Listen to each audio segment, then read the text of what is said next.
Hey, and good morning, everybody. This is Sherman Ray, and this is Black Success Magazine, the podcast. And welcome, everybody, to Black Success Magazine, the podcast. I'm your host, Sherman Ray. Come to you each and every morning, 8:30 in the morning, Pacific Standard Time here in the great city of Las Vegas. If you'd like to check out our website, go over to blacksuccessmagazine.com. Always doing something really pretty exciting over at the website. If you'd like to send me an email, send it at info@blacksuccessmagazine.com. Follow us on Instagram, Facebook, Twitter, YouTube, or Apple Podcast. And of course, folks, on Black Success Magazine, we talk about the people, the places, the trends, all from a Black success perspective. And today is no different. We're going to talk about yesterday. For those of you who were with us yesterday, I ended the broadcast by making you a promise that we would get back to an article. And the article really is about seven lessons on Black male masculinity that we got from the movie United States versus Billie Holiday. And it's kind of an informative thing. I ran out of time yesterday. So I think in the B block, we'll check that out. And in the last block, we're going to talk about my secrets for never being out of a job, because I found things that I've done over the years where I'm always looking for opportunities, and I think I can share that with you folks, because even today I saw something that I thought was just fantastic. It is the future, and I'm not going to tell you what it is because I still have to, flesh it out and stuff like that. But that's my secret. I'm going to share it with you in the C block. So let's get started with what are we going to talk about today? Let's start off today by talking about somebody. If you're an LA Laker fan, yesterday you were given some information that, it's just not cool. Elgin Baylor died yesterday at the age of 86. His wife confirmed it to the Lakers that he had died of natural causes. He's an old brother, Elgin Baylor, you guys. And I'm old enough. Some of my listeners here are old enough to remember Elgin Baylor. He was a star. Elgin, the superstar of his era. Many accolades to speak of. Jeannie Buss, who's the owner of the Lakers, said in a statement, he was one of the few Lakers players whose career spanned from the Minneapolis Lakers to the LA Lakers. But more importantly, he was a man of great integrity, even serving his country as a U.S. Army reservist, often playing for the Lakers only during his weekend pass. Really? Come on. I love this story. I really do. He's one of the all-time Laker greats, with his number 22 jersey retired in the rafters and a statue standing guard in front of the Staples Center. He will always be part of the Lakers' legacy on behalf of the entire Lakers family. This is from Jeannie Buss, the owner of the Lakers. On behalf of the entire Laker family, I'd like to send my thoughts, prayers, and condolences to Elaine, his wife, and to the Baylor family. Elgin Baylor, I'll tell you, he was just a great guy. I mean, really was. I've watched the Lakers and have been a Laker fan since I was a kid. Really since I was a kid. There's a couple of teams that I've always been a fan of. The Dallas Cowboys, of course. Really, do you really have to even say that? Dallas Cowboys, the Michigan Wolverines have always been a college team that I always loved. The Dallas Cowboys, always loved Conway Twitty, and I'm that guy, folks. I'm just that guy who I've got some idiosyncrasies that I love, but that I'm revealing to you, and you're probably figuring out more and more. But that's kind of one of those things. So good job, Elgin Baylor. You will be missed, and let's go on to something a little more lighthearted, because this will get you going. There's a website that I go to on occasion that kind of brings me back to some good stuff. And what I'd like to do is I'd like to share a song with you, and let's see if you remember what this song is. So I'm going to play it for you. Let's see if you remember who this is and what the name of the song is. Okay, here we go.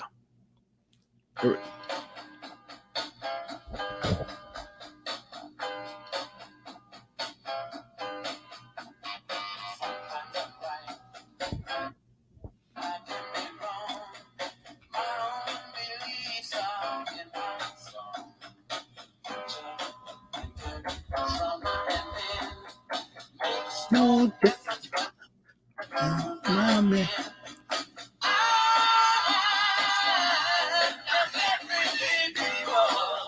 Yeah, yeah. Oh yeah.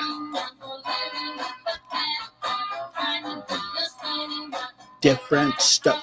Come on, for different folks. Come on. Now, how many of you remember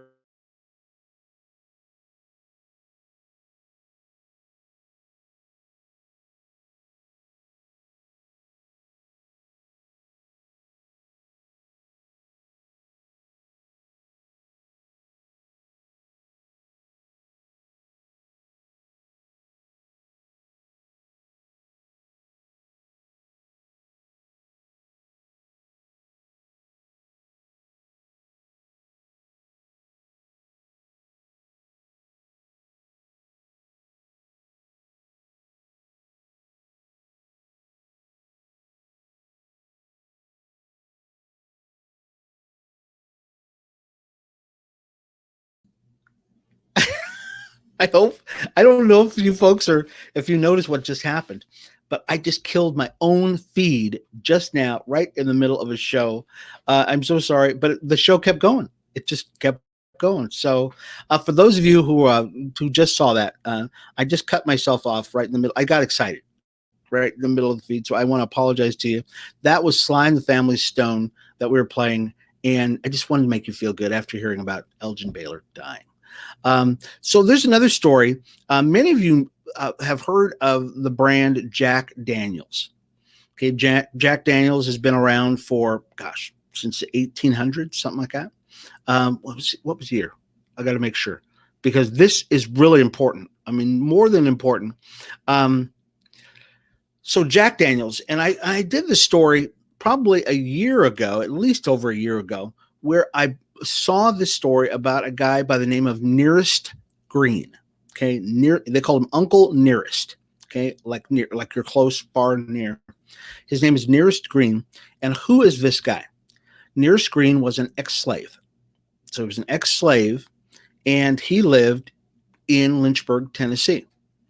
So okay, so there's a lot of ex-slaves that lived in Lynchburg, Tennessee. But this brother was the guy who taught Jack Daniels how to distill whiskey. He is the guy behind Jack Daniels whiskey. And there was a picture that was posted, and I don't have the picture with me. Do I have it? Oh, I don't have it. I know I have it on an archive. Um, so Nearest Green, I want to make sure I get my feedback here.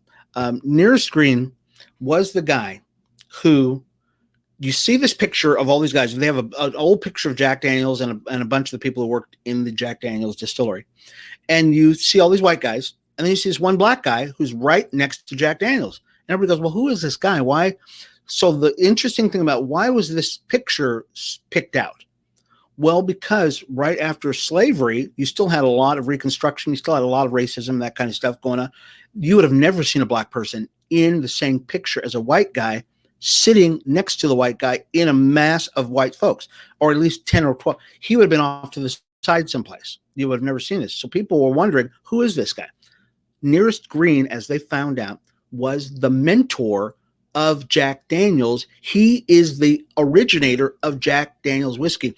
So, to make a long story short, he stayed on with the Jack Daniels company, with the family, until his death. His family continued on with him. They still work there to this day. I think one of them actually has gone off and started their own whiskey brand, but they are starting to look back and giving honor to this guy.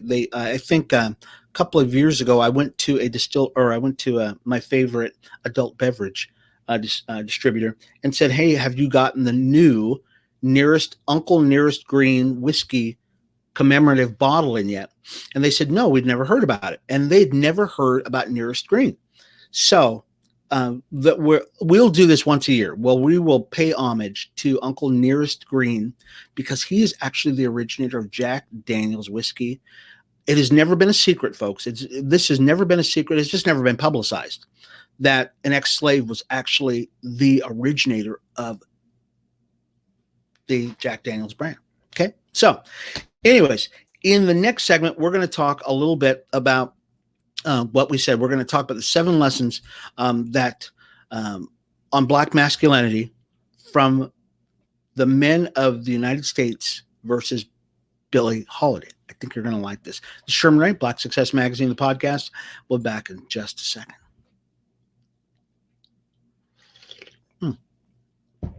I hope you enjoyed that with that Uncle Nearest Green. Just a phenomenal story. I'm gonna buy some Jack Daniels.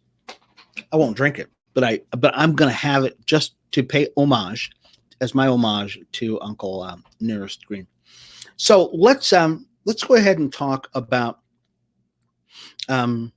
this. And good morning, everybody who's watching us on Facebook Live or on excuse me, I shouldn't do that in the microphone, or watching us on YouTube. I want to thank you for being a part of the show today. We did get a little bit of a late start, but we're going to make up for it. So there were 7 lessons that many of you have heard about the U.S. versus Billie Holiday. Billie Holiday, of course, was a famous blues singer. Some say the greatest of all times.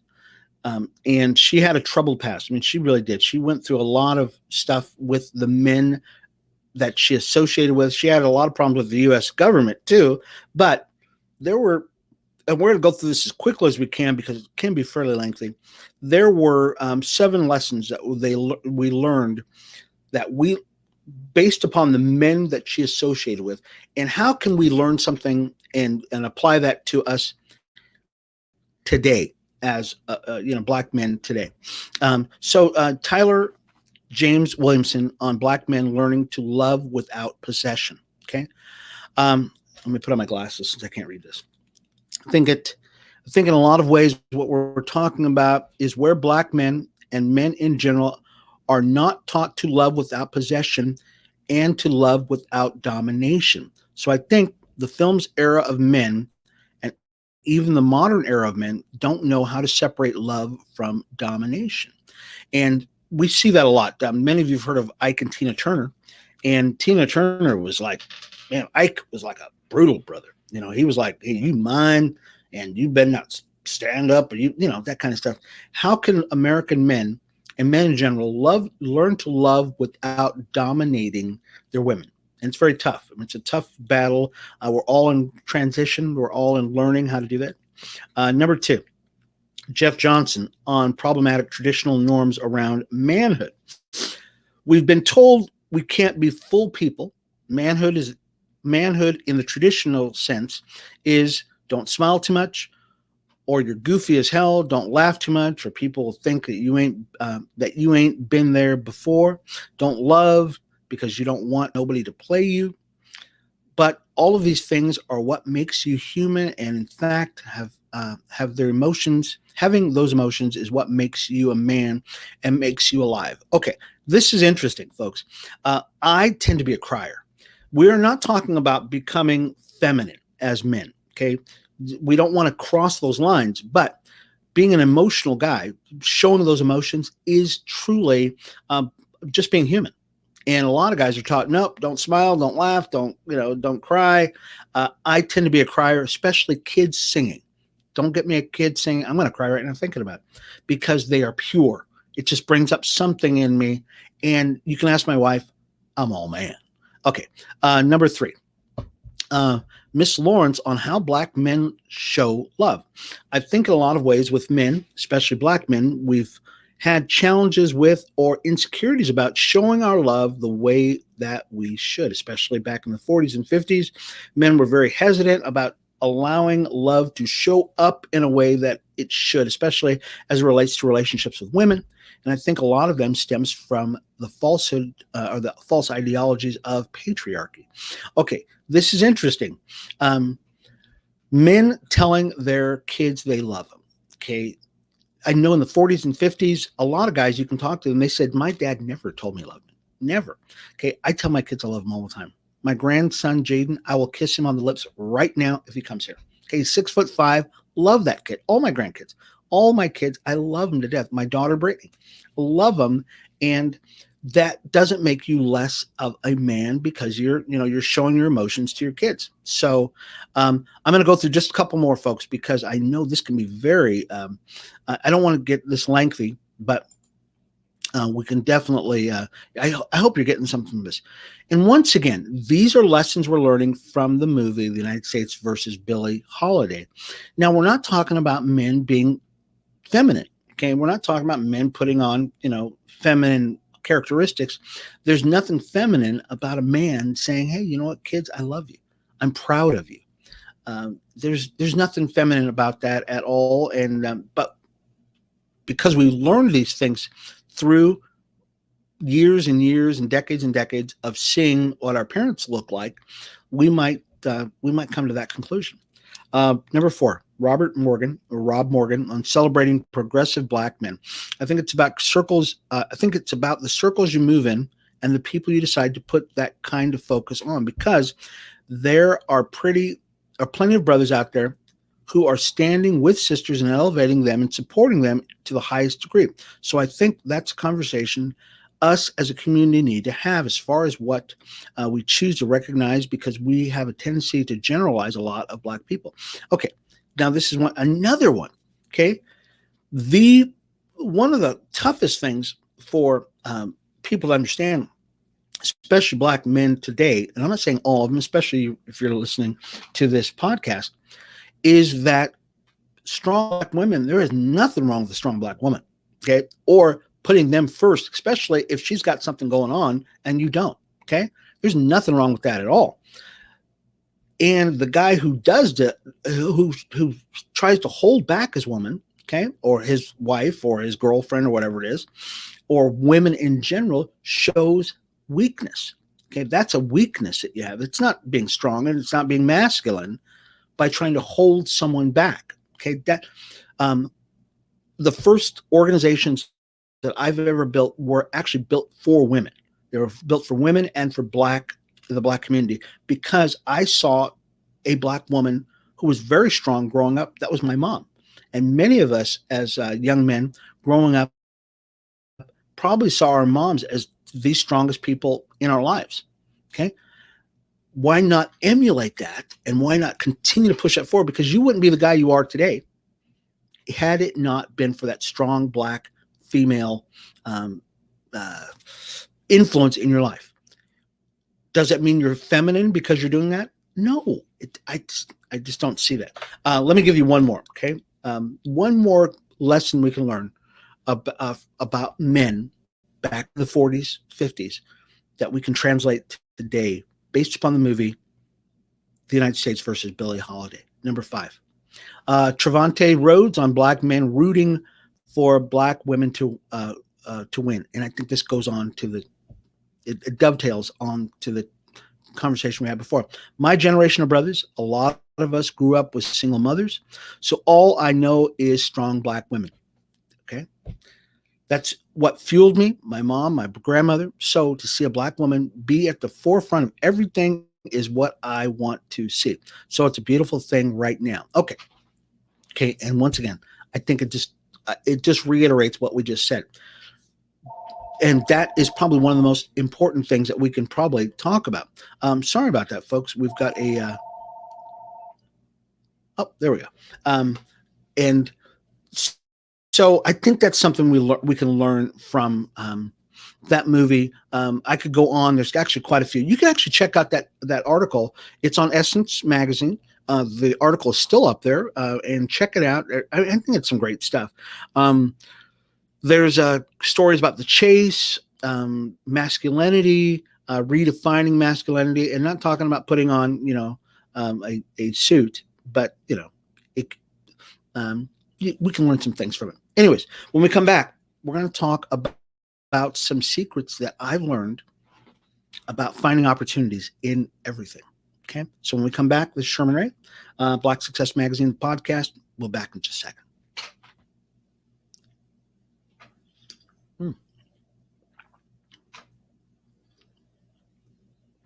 I love that. I love that coffee. So, all right.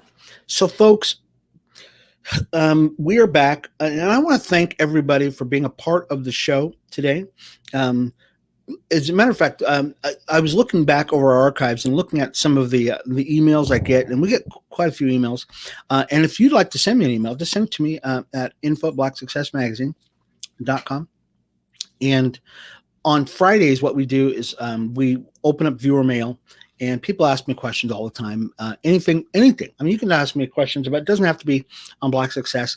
I am a plethora of knowledge. I'm a repository of knowledge, and if I don't know it, I can Google it and act like I do. But I get a lot of questions, and so just go ahead and send me an email at info@blacksuccessmagazine.com, and I will answer those questions on air on our Friday show, which is our open mic Friday show.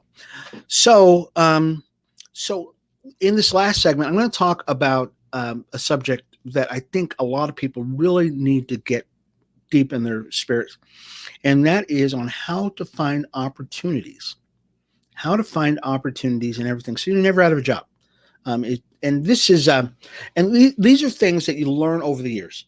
And what I've found out, and I'm going to share them with you. So, what I've found out over the years is that opportunity,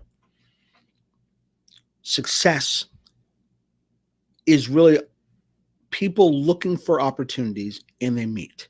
Okay, you being prepared, you being revved up, you being your eyes open, and you're finding those opportunities. So one of the first things that I do constantly is I wake up with the idea that I'm going to be successful. Okay, every day. I mean, I don't wake up in the morning going, oh, I feel like crap. Okay, I never wake up in the morning like that. I wake up in the morning excited. I can barely sleep most of the time because I got stuff going on in my mind. I'm thinking about stuff all the time So when you wake up in the morning, you need to be prepared to be successful. Okay, so write it down. Wake up in the morning being ready to be successful. Okay, number 2, look for things to be successful in. Okay, when I wake up in the morning, as soon as I turn on the TV, generally when I wake up in the morning, I turn on the TV, I'm looking at the news. Okay, and I get caught up on what's going on in the world, but I'm not looking at the news to get downtrodden or trying to be just pessimistic about life. What I do is I look at the news for opportunities. I look for trends. I look for things that other people are probably not looking at. Okay, these are secrets. Why am I telling you this? Because I want you to be successful too. Okay, I am looking for what's going on in the market. If I see things shifting to the right, okay, I am writing those things down. I'm going, oh, things are shifting to the right. They're shifting more towards agriculture. They're shifting more to electronics. They're shifting more to people. Okay, I'm looking for those opportunities all the time. The reason why you're always looking for opportunities is kind of like when you buy a car. When you're buying a car, you're looking for a specific kind of car. Okay, right now I'm looking for another car, and I'm looking for a specific kind of car. So when I drive down the road, I see that car all the time. Now, has that car just magically, or is that car just magically appearing right now? No, it's probably been there all that time. Yeah, it's probably been there all that time. Probably been parked next to me, at the light every time. But I've not been looking for it. If you are looking for opportunities, you will find it. Okay, if you're not looking for opportunities, if you're so blinded by insecurities, if you're so blinded by hate, if you're so blinded by, being self-conscious of yourself all the time, you are not going to find opportunities because you're not looking for it. If you're always looking backwards, you're not going to find it. Okay? You're not going to find opportunities that are in front of you by looking behind you or being so preoccupied with things that are in the past. Now, I'm not saying you can't learn things from the past. We can. There's no doubt about it. We can definitely learn about things that were good things that happened to you, bad things that happened, indifferent. We can always learn things from the past, but we cannot live in the past. We have to look in the now and in the future. Okay. We act in the now, we look towards the future. So if you're always looking in the past, and that's why I tend to not spend a lot of time talking about certain aspects of my life. It's not as though I don't acknowledge them. I do. They're there, and especially the things that Black people have been through. It's not that I would ever discount or not acknowledge that those things happen. I'm a student of history, but I do not live in the past. I use the past to propel myself forward. Okay. I use the past to glean from some of the great people that were out there. Okay. Malcolm X had some things I take from. MLK, okay, Booker T. Washington, guys like that, Frederick Douglass, especially Frederick Douglass, Sojourner Truth. All these people I learn from, and I use those things and I apply them to my future, okay, or to my present or my future. What would Martin do? Okay, that kind of thing. What would Jesus do? Those kind of things. So I am a student of history, but I don't live in the past, okay? I'm not going to be sitting there going, well, woe is me, back things happened in the past, so I'm going to live there. Okay, we don't live there now. We have to live in the future.